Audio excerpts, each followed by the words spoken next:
We begin tonight with a story that sounds like it perhaps came right out of a Hollywood movie. A woman on the run from the feds for more than 36 years. Yeah, until they caught up with a mother and wife in a quiet Farmington Hills neighborhood.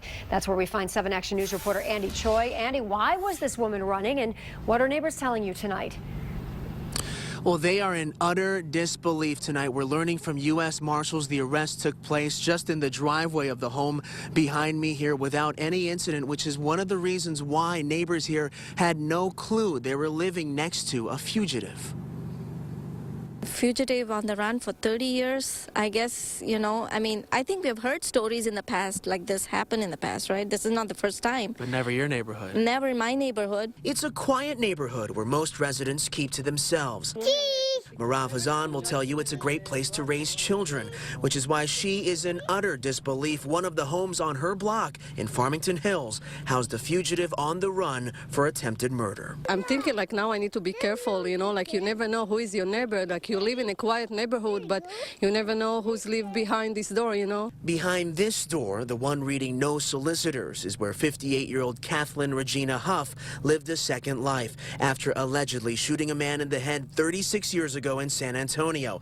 Huff moved to Michigan, changed her name to Kathleen Rose, and lived what neighbors describe as an ordinary life. I saw only one man, like once in a while, like just throwing the garbage. But now that you mention that maybe something serious going on in this house, I can tell why they was like hiding, Ordinary stuff, putting out garbage, taking out trash, pulling out cars. That's pretty much it. I haven't seen anything out of the ordinary.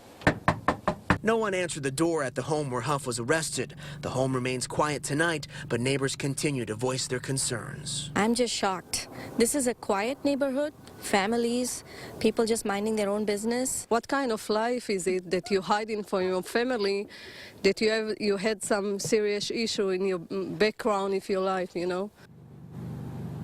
Huff is currently in the Oakland County Jail tonight awaiting extradition, and just in the last 10 minutes we were able to connect with investigators at the U.S. Marshal's office in San Antonio. Now, we asked exactly how they connected the dots and made their way to Farmington Hills. They said it was not a tip. It was actually the work of the cold case squad, cross-referencing names, cross-referencing Miss Huff's name, Miss Rose's name, and leading themselves over to Farmington Hills. And obviously neighbors here are relieved, but again, in utter disbelief, in utter shock tonight. We are live in Farmington Hills. Andy Choi, 7 Action News. Yeah, I can only imagine the shock, Andy. What do we know about any family members she may have?